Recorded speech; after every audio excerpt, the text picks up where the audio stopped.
Have you ever walked away from a relationship that was supposed to be over, completely over, and still felt like you were losing your mind?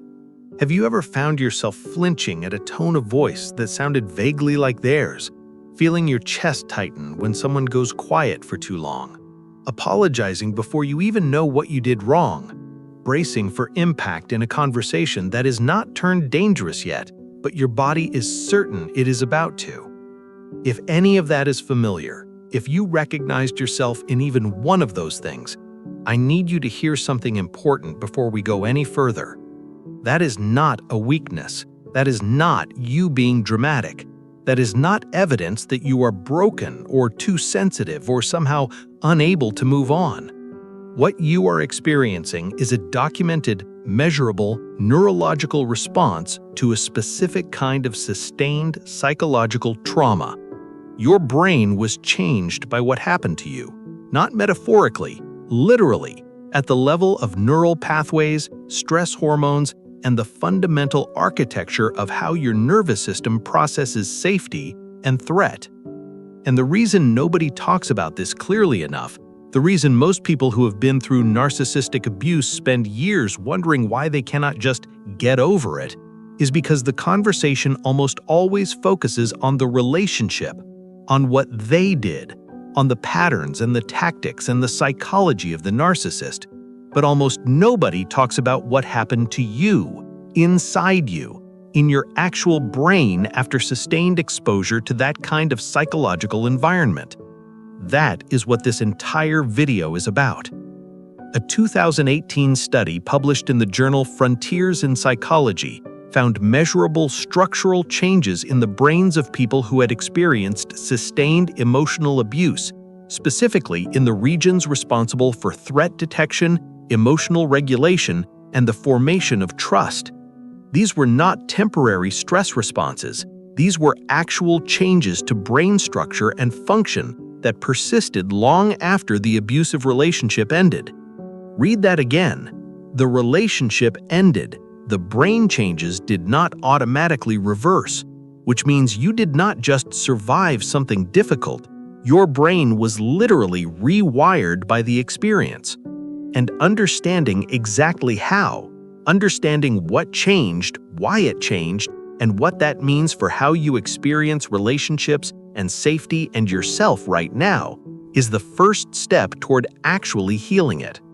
Stay with me until the end of this video because the last thing we cover is the one that most people in narcissistic abuse recovery communities never talk about, and it is the one that I genuinely believe makes the biggest difference in whether healing actually happens or just gets endlessly discussed. Drop this in the comments right now. What happened to my brain was real, and I am allowed to take my healing seriously. And before we go any further, if this series has been part of how you have been making sense of something you lived through, hit that like button right now. It takes 2 seconds, and it genuinely helps this content reach people who need it as much as you do. Number 1. Your threat detection system got hijacked. Let's start with the most fundamental thing that narcissistic abuse does to the human brain. And to understand it, we need to talk briefly about a part of your brain called the amygdala. The amygdala is your brain's threat detection and emergency response system. It is the part of you that processes fear, scans for danger, and triggers the fight, flight, or freeze response when it detects something threatening. In a normal, healthy environment, the amygdala activates in response to genuine threats and then deactivates when the threat passes. It is designed to be a smoke detector, sensitive enough to catch real danger, calibrated appropriately so it isn't going off constantly. Here is what sustained narcissistic abuse does to that system. It breaks the calibration. When you live in a relationship where the environment is fundamentally unpredictable, where warmth and cruelty alternate without a clear pattern, where a conversation can be perfectly fine one moment and devastating the next, where the rules keep changing and the person you are supposed to trust most is also the primary source of threat, your amygdala does what it is designed to do. It goes into sustained high alert mode. It stops waiting for obvious threat signals and starts scanning constantly. because in that environment, danger could come from anywhere at any time, and the cost of missing it is too high. That makes complete sense, bro. That is your brain protecting you. That is your nervous system doing exactly what it evolved to do in an environment that is genuinely threatening. But here's the problem. The amygdala learns. It rewires itself based on experience.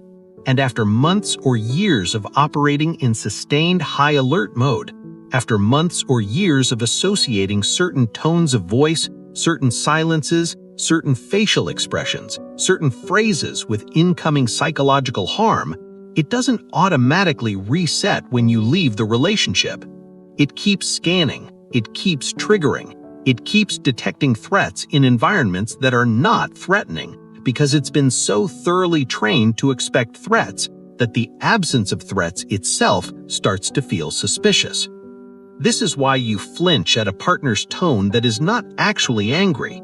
This is why someone going quiet for 5 minutes sends your nervous system into a spiral. This is why you find yourself analyzing conversations for hidden criticism that is not there. This is why you brace for impact before impact is anywhere near coming. Your threat detection system got rewired, and it's doing its job, the job it was trained to do in the environment you were in. It just hasn't gotten the signal yet that the environment has changed. Research from the Journal of Traumatic Stress confirms that survivors of emotionally abusive relationships show significantly elevated amygdala reactivity, meaning their threat detection fires more easily, more intensely, and more persistently than people who have not experienced that kind of sustained psychological stress. And critically, this elevated reactivity does not automatically normalize when the relationship ends. It requires specific, intentional intervention to recalibrate. Real talk, this is one of the reasons well-meaning advice like just move on, or just trust the new person, or just stop waiting for something bad to happen is so spectacularly unhelpful for people healing from narcissistic abuse. It treats a neurological recalibration as if it were a motivational problem, as if you just need to decide hard enough to feel safe and then you will. That's not how brains work. Carl Jung once wrote that until you make the unconscious conscious, it will direct your life and you will call it fate. Your hypervigilant threat system operates largely below conscious awareness. You don't decide to flinch. You don't choose to spiral. It happens before the conscious part of your brain has any say in it. Making it conscious, understanding exactly what is happening and why, is the first step toward actually healing it. Drop this in the comments. My hypervigilance is not a character flaw. It is a response to a real experience, and I am actively working to recalibrate it. And real quick, because I want to be honest with you about something. This video is going to go into territory that some of you have never had explained to you this clearly before. The specific brain changes, the specific hormonal impacts, the specific relational patterns that develop after this kind of experience. If you want the full picture, if you want to understand not just what happened to you, but exactly why your healing has felt so complicated, make sure you're subscribed so you catch every part of what we're building here. Now we're going to go deeper, because the threat detection hijacking is just the beginning. What narcissistic abuse does to your cortisol system, your body's primary stress hormone, is something that most people who have been through this experience in their body every single day without ever having it named for them. Number 2, your stress hormone system got permanently switched on. No cap, this is the one that explains why you are so exhausted.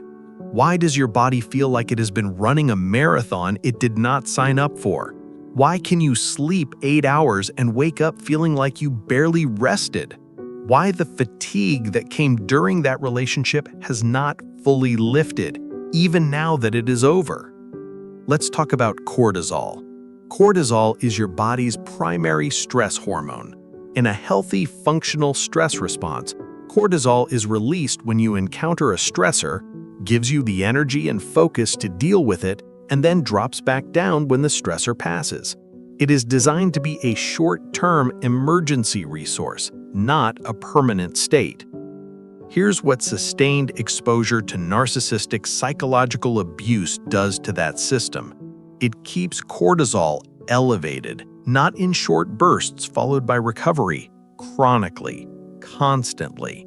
Because when you are in a relationship where the threat is unpredictable and the source of threat is also the source of comfort and closeness, your body never gets a clear, all-clear signal. The stressor never fully passes, and cortisol never fully drops. A 2020 study from the University of California found that individuals in psychologically abusive relationships showed cortisol levels consistent with chronic stress exposure, not acute stress, chronic stress, meaning their bodies were operating in sustained emergency mode rather than the normal fluctuating stress and recovery cycle that healthy nervous systems run on. And the impacts of chronic cortisol elevation are not subtle, bro. They are systemic. They affect your immune function, which is why so many people in and coming out of narcissistic relationships notice they get sick more easily. They affect your sleep architecture, disrupting the deep restorative phases of sleep that your brain needs to process emotional experiences and consolidate memory. They affect your cognitive function, specifically your ability to concentrate, make decisions, and access working memory clearly.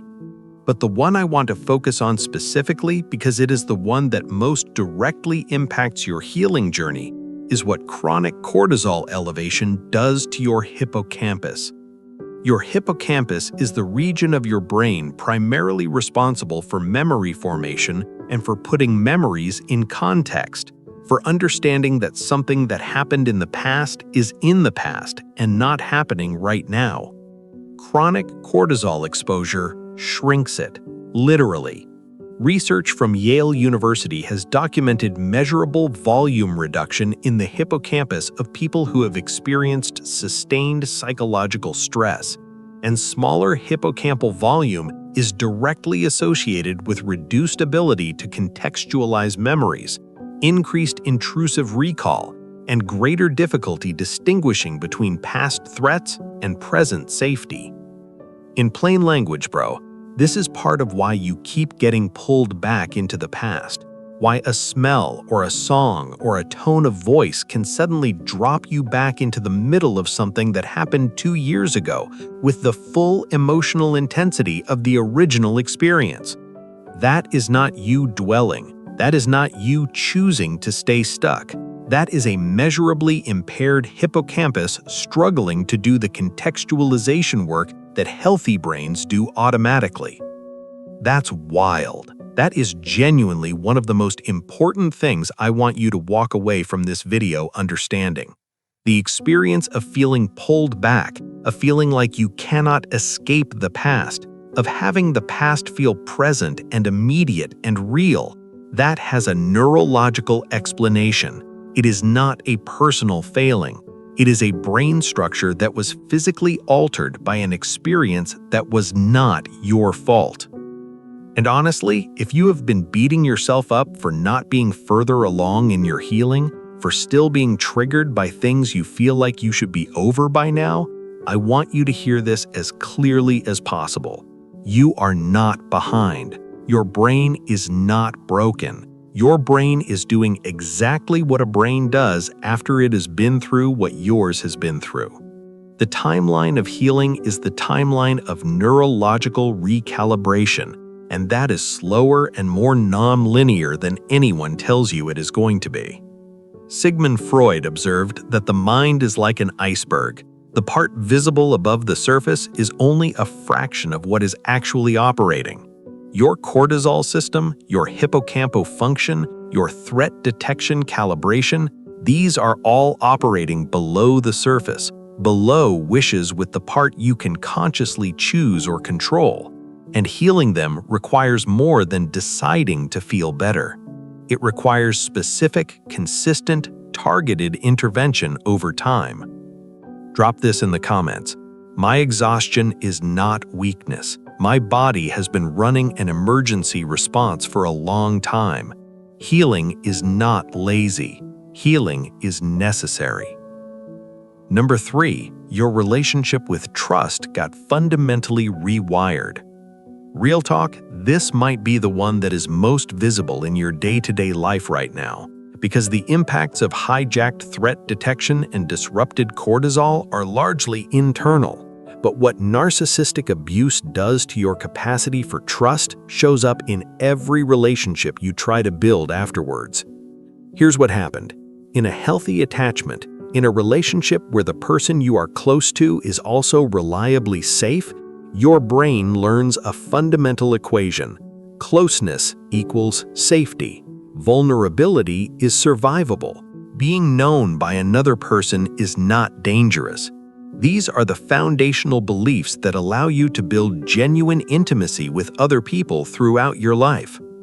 Narcissistic abuse teaches your brain the opposite equation, and it teaches it through repetition, through the period when things were good, followed by the inevitable return of harm, through the experience of being most vulnerable exactly at the moments when harm was most likely.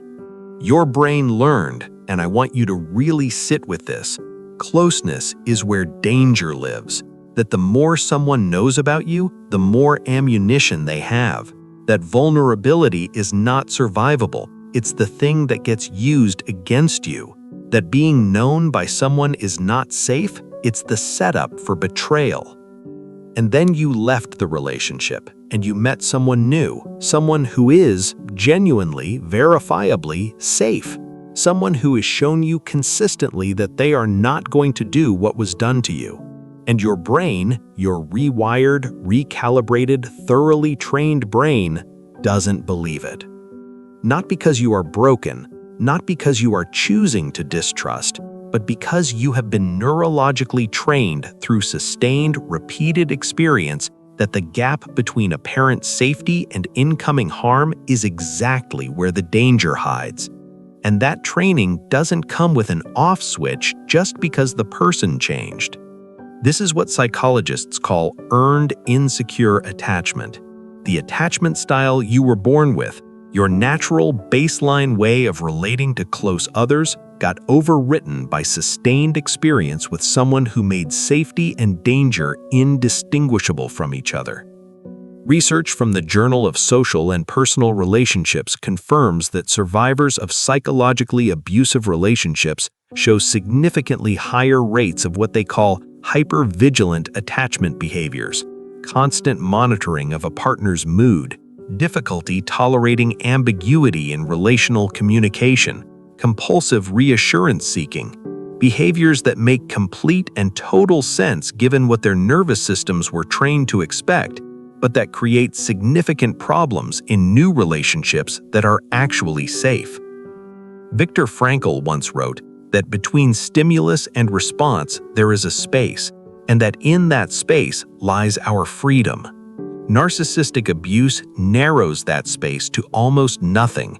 It trains your nervous system to respond so quickly, so automatically, so without deliberate thought, because in that environment, the speed of the response was essential to survival. Learning to widen that space again, learning to insert a moment of conscious assessment between the trigger and the response, that is not just emotional work. That is neurological reconstruction, and it's some of the most important work you will ever do. Drop this in the comments. My difficulty trusting is not a character flaw. It is a trained response, and trained responses can be retrained. And real quick, if this is landing in a way that is making certain things about your current experience make sense for the first time, share this video with one person who needs to hear it. You might have no idea how much that matters to someone who has been trying to understand themselves for years. Number 4. Your inner voice got replaced with theirs. NGL, this is the one that takes the longest to recognize, because it does not feel like something that was done to you. It feels like just how you think, like the voice of honest self-assessment, like the part of you that keeps you realistic and grounded and appropriately humble about yourself. But here's the truth about that voice. The one that tells you that you are too much, that you are overreacting, that your needs are unreasonable, that you should have known better, that you always do this, that no one else would put up with you, that you are fundamentally difficult to love. That voice is not yours.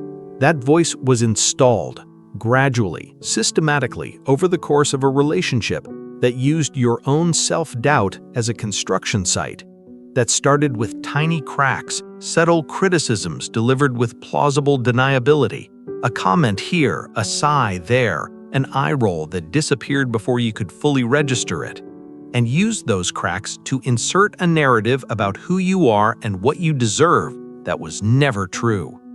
And the most insidious thing about that installed voice is that it sounds like you. It uses your vocabulary. It knows your specific insecurities. It targets the exact places where you were already uncertain about yourself, which is why when you try to identify it as external, try to say, this is not actually me thinking this, this is something I was taught to think, it fights back. It says, no, this is just you being honest with yourself. This is just you being realistic. It is not. Real talk. A 2021 study from the University of British Columbia found that survivors of sustained emotional abuse showed significantly elevated rates of what researchers called internalized criticism, a pattern where external criticism from an abusive partner becomes integrated into the survivor's own self-talk, continuing to operate as if self-generated long after the relationship ends. In plain language, the things they said to you became the things you say to yourself. Their contempt became your self-contempt.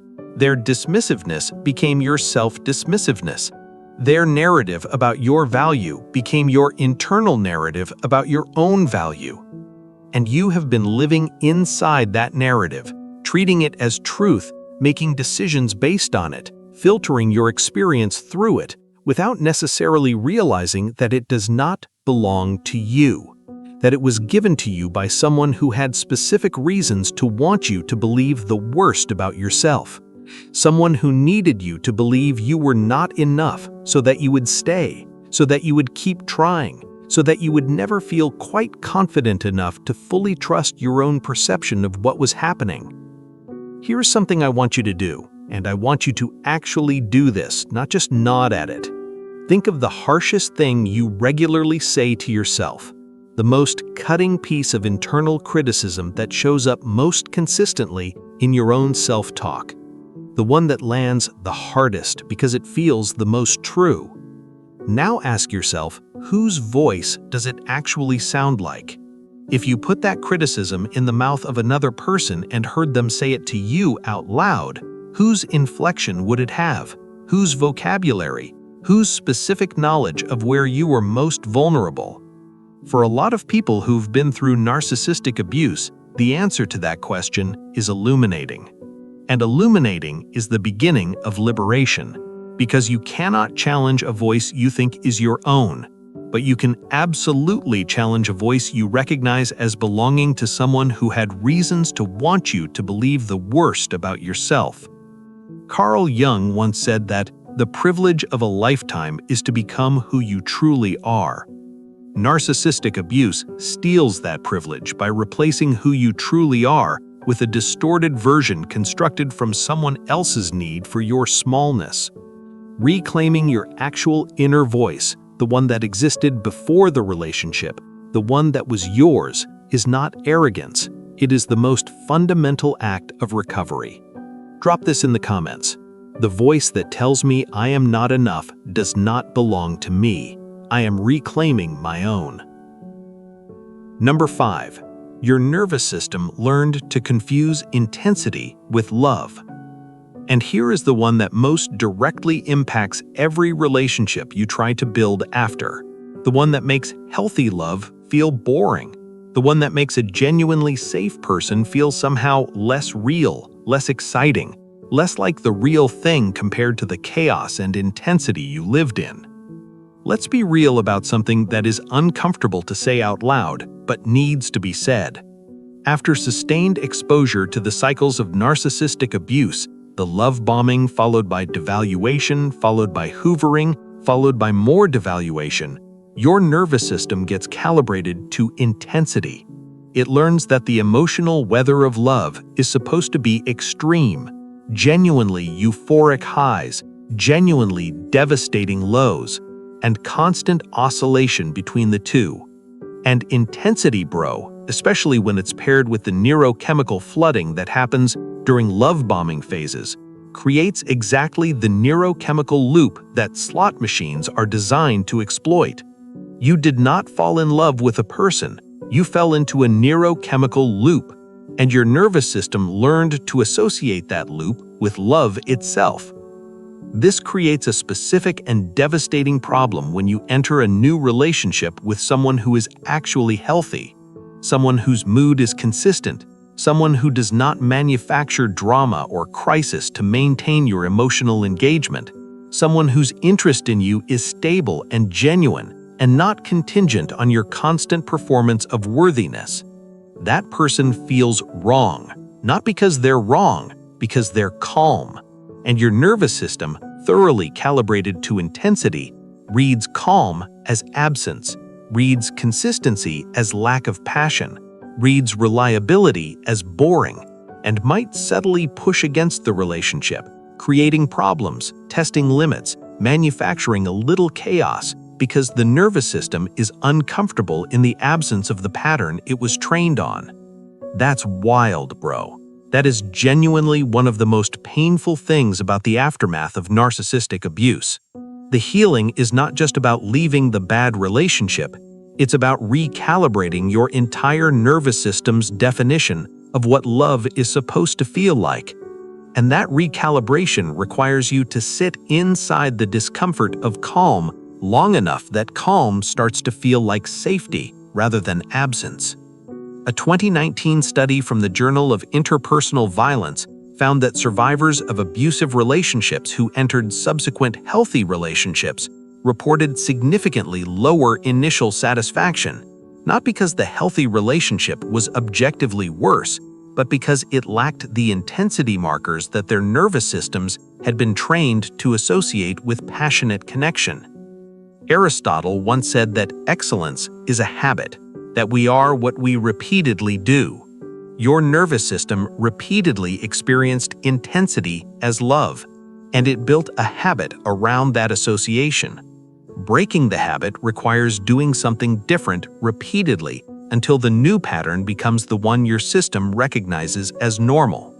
That takes time, and it takes genuine willingness to tolerate the discomfort of unfamiliar calm while your nervous system slowly recalibrates.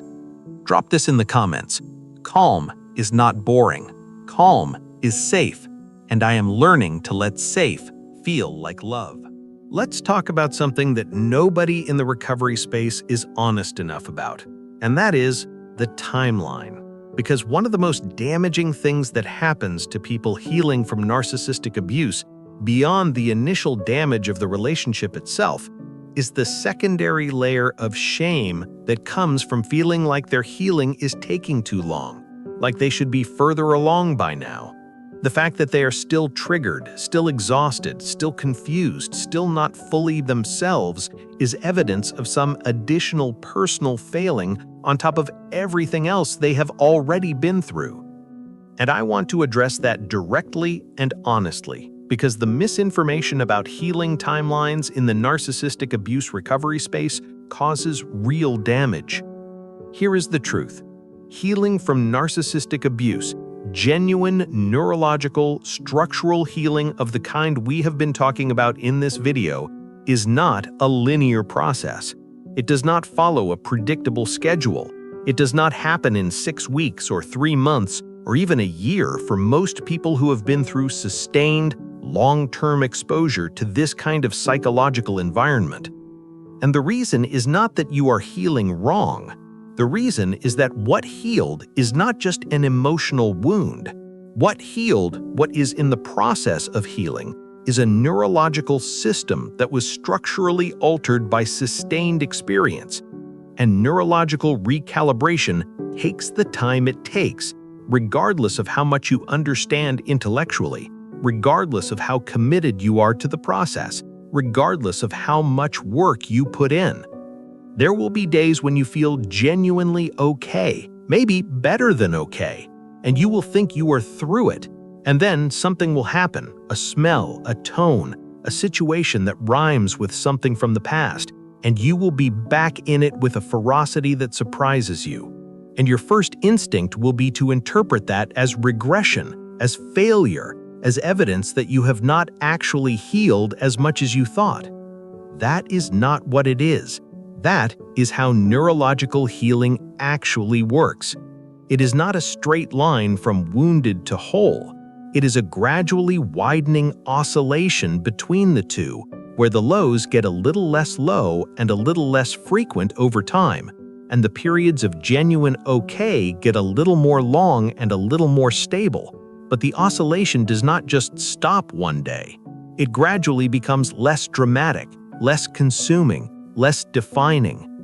A 2022 longitudinal study from the University of Toronto tracked narcissistic abuse survivors over 3 years and found that meaningful, measurable improvement in neurological stress markers, attachment security, and self-concept coherence, all the things we have been talking about in this video, occurred most significantly between months 18 and 36 of post-relationship recovery, not in the first 6 months, not even in the first year for most participants, in the second and third years.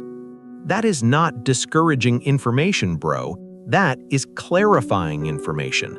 Because if you are in month 4 of your recovery wondering why you do not feel fixed yet, now you have a realistic framework for what the timeline actually looks like, and you can stop adding shame to the already considerable weight of what you are carrying. Real talk, and this is something I want to say with real directness, the amount of self-compassion required for healing from narcissistic abuse is almost always more than people think it is, because the relationship conditioned you to turn self-criticism inward as a survival mechanism, to find fault with yourself rather than with the situation, to manage your own pain by deciding you deserved it. That conditioning does not dissolve just because the relationship ended. It has to be actively, intentionally, repeatedly countered. And the countering is not performed with self-compassion. It is not affirmations you don't believe yet. It is something more specific and more demanding than that.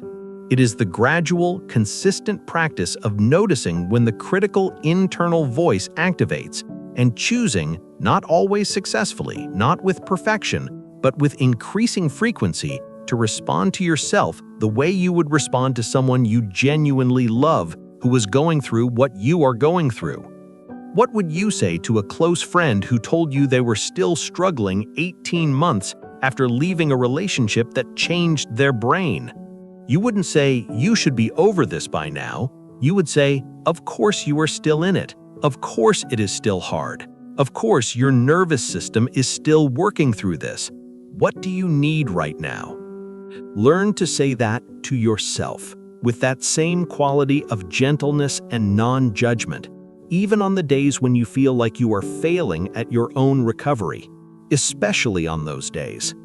Carl Jung once wrote that the most important question anyone can ask is whether they are related to the infinite or not. In the context of healing, what I take that to mean is whether you can locate yourself in something larger than the immediate pain, whether you can hold the truth that this moment of struggle is one moment in a much longer arc that is moving, however slowly and however non-linearly, towards something more whole. Drop this in the comments. I am not behind in my recovery. I am exactly where I am, and that is enough for today. And before we go into the final section, because we're getting close to the most important part of this entire video, hit that like button if this content is giving you something real. It matters more than you know. Number 6. Your sense of self got quietly dismantled. And here it is, the last neurological impact, the one that underlies all of the others, the one that is the hardest to see because when your sense of self is what got damaged, it is difficult to use the self to assess the damage. Here is what I mean. Before the relationship, or before the relationship became what it became, you had a reasonably coherent sense of who you were, what you valued, what you wanted, what were your limits, what brought you genuine joy, what kind of person were you at your core. You did not need to think about it consciously, you just operated from it. It was the ground beneath your feet. Sustained narcissistic abuse quietly removes that ground. Not all at once, not obviously, but gradually, through a sustained process of gaslighting that makes you doubt your own perceptions, through isolation that removes the external mirrors who could reflect your real self to you, through identity enmeshment that replaces your preferences and values with theirs, through validation dependency that makes their assessment of you the primary source of your self-understanding. Gradually, the ground disappears. And you might not notice it fully until after the relationship ends and you try to answer a simple question: what do I want? What do I like? What matters to me?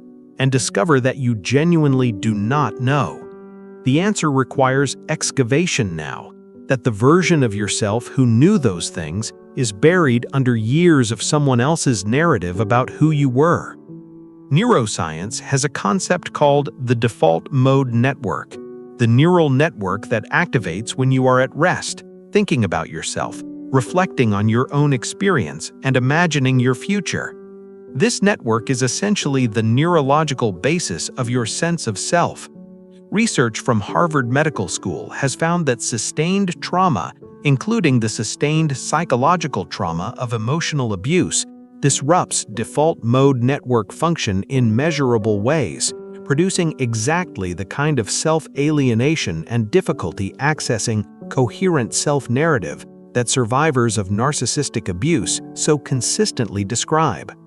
You are not vague about who you are because you are uninteresting or underdeveloped. You are vague about who you are because the neural architecture that supports self-knowledge was disrupted by what happened to you, and rebuilding it is the central work of recovery. Real talk. This is why the most common advice in narcissistic abuse recovery spaces can feel so hollow. Know your worth, love yourself first, set boundaries. These are not bad ideas, but they assume a coherent self is already present to do the loving and the knowing and the setting. When the sense of self itself is what got damaged, you cannot think your way back to it. You have to experience your way back to it, one small self-revealing moment at a time. So here is what that actually looks like in practice. It looks like noticing what you genuinely enjoy, not what you are supposed to enjoy or what you've been told you enjoy, but what actually produces a felt sense of pleasure or engagement or aliveness in your body, and following that signal, even when it seems small or silly or insufficient. It looks like making one decision each day based entirely on your own preference rather than on what someone else wants or what will be received well. What do I actually want to eat right now? What do I actually want to do with this hour? What do I actually think about this? It looks like saying something honest, even something small and low stakes, without immediately calculating whether it will be received well, or whether you should soften it, or whether it is the kind of thing you are allowed to feel. Each of these small moments is a neural event. Each one fires the default mode network a little more consistently. Each one adds a small deposit to the account of self-knowledge that was depleted. And over time, not quickly, not dramatically, but over time, the ground comes back. The sense of self returns. Not the self that existed before necessarily, but a self that has been through something significant and emerged with the kind of clarity and authenticity that only comes from having your identity stripped down and rebuilt from genuine choice. Viktor Frankl once wrote that everything can be taken from a person, except the last of human freedoms, the freedom to choose one's attitude towards any given set of circumstances. What narcissistic abuse takes from you is not that freedom. It buries it, and recovery is the excavation. Drop this in the comments. I am not lost, I am buried, and buried things can be found. And quick, before we move into the recovery framework, if this video has been giving you something real, something that explains your experience in a way that actually maps on to what you've been living, share it with someone who needs it. Because this information is not widely available in this form, and some people have been walking around for years wondering why they cannot just feel better without ever having the neurological reality of their experience explained to them.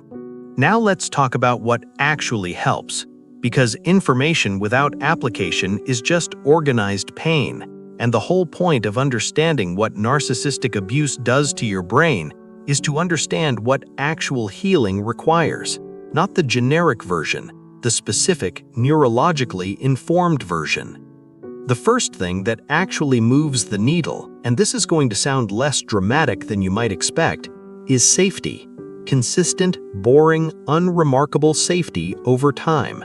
Not excitement, not breakthrough moments, not dramatic realizations, just the sustained experience of being in environments with people, with yourself, in your own space, where the threat detection system does not have to fire, where the cortisol does not have to spike, where you are not scanning for danger, just over and over, consistently, safety. This matters neurologically because the amygdala learns from experience. It was recalibrated towards threat by sustained exposure to threatening environments. It recalibrates back to baseline through sustained exposure to safe environments. This is not a metaphor. This is how amygdala plasticity actually works, and it takes longer than you think it should, but it works. The second thing that actually moves the needle is somatic work, body-based intervention, not just talking about what happened, but working directly with the nervous system through practices like EMDR, somatic experiencing, yoga, breath work, or even just regular physical exercise that deliberately moves you through the physiological stress response and into recovery. The reason this matters is that trauma, especially the kind of sustained relational trauma that narcissistic abuse produces, is stored in the body, not just the mind. The cortisol dysregulation, the amygdala hyperactivation, the hypervigilant nervous system, these are physical phenomena, and they respond to physical intervention in ways that cognitive processing alone cannot reach. The third thing is the gradual, intentional rebuilding of the default mode network through what researchers call self-authoring practices. Journaling, creating things, making choices and reflecting on them, spending time alone in ways that are generative rather than isolating, building a relationship with your own interiority that doesn't depend on anyone else's assessment of you. And the fourth thing, and I want to be honest that this one is not optional, even though it is the one most people are most resistant to, is professional support from someone who specifically understands trauma and specifically understands narcissistic abuse. Not because you can't heal without it, but a trained professional can see patterns in your experience that you cannot see from inside them, and can provide the kind of consistent, safe, attuned relational experience that is itself one of the most powerful reparative forces available to a nervous system that was damaged in a relationship. Drop this in the comments. I deserve support that actually understands what happened to me, and I am willing to find it. Here is the thing nobody tells you about what is on the other side of this. Most conversations about narcissistic abuse recovery focus on what you are recovering from: the trauma, the brain changes, the attachment disruption, the identity erosion, and all of that is important and necessary to understand. But I want to spend the last part of this video talking about what you are recovering toward, because that conversation happens much less often, and I think it matters just as much. Here is something that has been documented consistently in research on post-traumatic growth, the phenomenon where individuals who have been through significant psychological trauma who have done the genuine work of processing and integrating that experience develop capacities and qualities that they would not have developed through an easier path.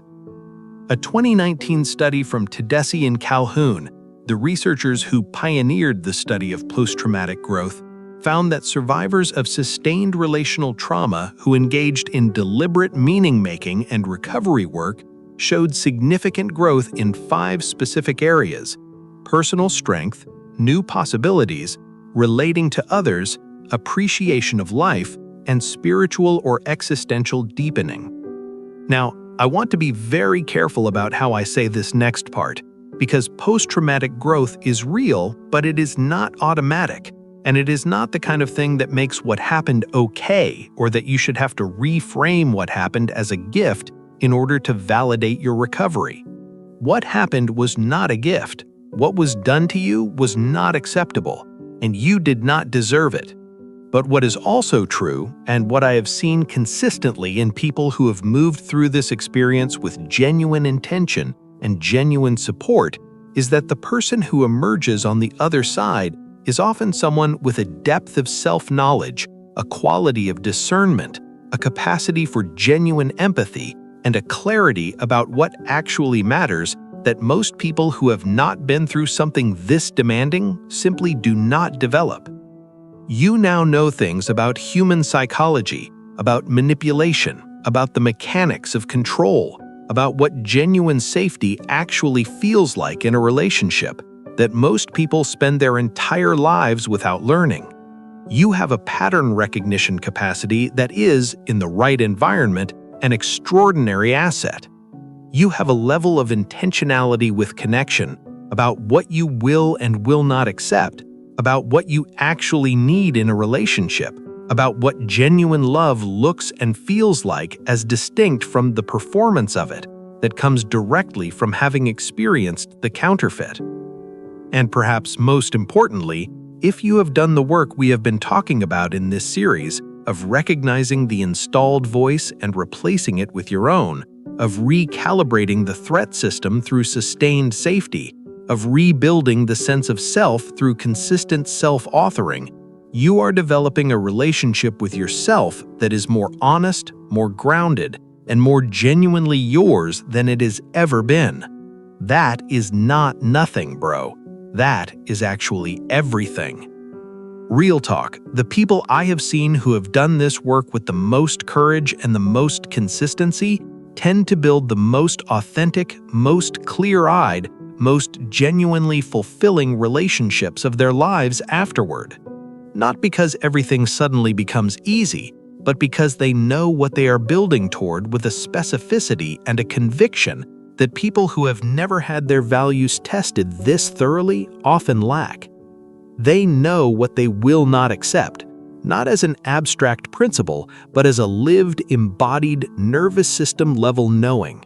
They know what genuine safety feels like, not because someone described it to them, but because they spent enough time in its absence that its presence is unmistakable. They know what they actually want, not what they were told to want, not what kept someone else comfortable, but what actually produces that felt sense of aliveness and rightness that is your internal signal that you are moving in the right direction. That knowledge is yours. Nobody can take it, and it took something genuinely difficult to develop it. Machiavelli once wrote that the lion cannot protect himself from traps and the fox cannot defend himself from wolves, that one must be both. What narcissistic abuse forces you to become, if you do the work, is exactly that: someone with the lion's strength to protect what matters and the fox's discernment to recognize danger before it closes in. That combination is rare, and it was built in you through experience. Drop this in the comments right now. I went through something hard, and I am building something stronger. Now, before I close this part of the series, I want to acknowledge something. If you have been with me from part 1 through part 8 of this series, if you have sat with it all, if you have dropped the affirmations in the comments, if you have shared the videos with people who needed them, if you have done the difficult work of actually applying what we have covered rather than just consuming it, That is not a small thing. That is the kind of sustained commitment to your own understanding and healing that most people never find the courage for. And I see it, and it matters. Now, here is where we are going next, because we have covered the narcissist, their patterns, their psychology, their limitations, why they never change. We have covered the aftermath, what happens to your brain, your nervous system, your sense of self, and now we are going into the part of this journey that is most practically demanding and most practically important. We are going to talk about going no contact, not the theory of it, the actual reality of it, what it feels like, why it is so much harder than people say it is, what your brain does in the first few weeks when the contact stops, why so many people break it, not because they are weak, but because they are neurologically set up to break it by the very trauma bond we have been discussing, and the specific, concrete things that make the difference between no contact that actually holds and no contact that becomes another cycle. That video is going to be the most practically useful thing in this entire series. And I think for a lot of you, for the ones who know they need to make that move but haven't been able to sustain it, that is going to be the one that finally makes the difference. Make sure you are subscribed, because when that drops, you do not want to miss it. And the question I want you to answer in the comments today, not what you learned, not what resonated, but something more specific. What is one thing about yourself that you are just starting to understand better because of what you have been through? Not what the experience took from you, what it is in the process of revealing. Just one thing, put it in the comments, and let it be evidence to yourself in your own words that the excavation is working.